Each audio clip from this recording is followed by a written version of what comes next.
There's a warning of life-threatening flooding in the southern United States as Hurricane Ida moves from Louisiana into Mississippi. It brought winds of 150 miles an hour as it made landfall yesterday, ripping roofs off buildings. One man was killed when a falling tree hit his house.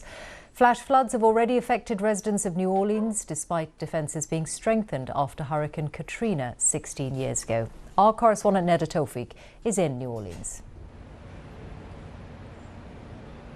Hurricane Ida has left a trail of wreckage and destruction. Hundreds of crews are currently working to rescue people trapped by the flooding in low-lying areas. And almost this entire region is without power and water. This promised to be a historic hurricane. Well, it's certainly one that people here will not soon forget.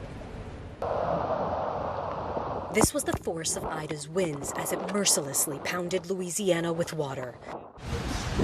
A hospital building filled with patients in the town of Cutoff was no match for the storm's fury. Part of the roof was lifted off with ease by the gusts. Low-lying areas were overwhelmed by the tidal surge. This footage from a fire station in Delacroix, Louisiana, captured the dramatic rush of water as the night wore on. In New Orleans, the entire city went dark as the storm raged outside and a transmission tower toppled into the Mississippi River.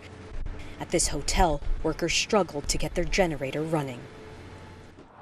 All across southern Louisiana, the painful task of surveying the damage from Hurricane Ida is underway.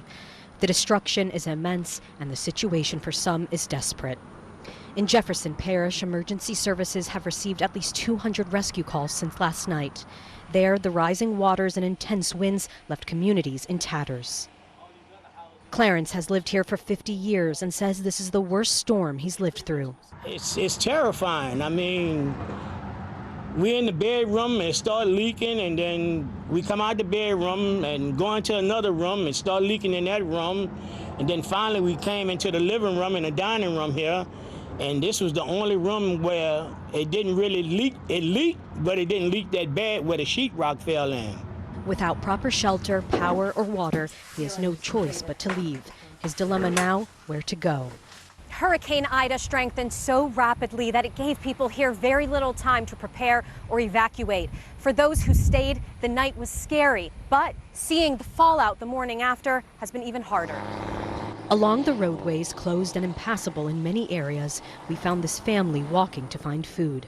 The storm's strong winds ripped their trailer apart in the middle of the night. They took shelter at a neighbor's house. I ain't got nothing left. House is gone, car is gone. Sorry. Emergency crews are now focused on rescue operations. The next step, recovery, will be long and difficult. Neda Tawfiq, BBC News, New Orleans.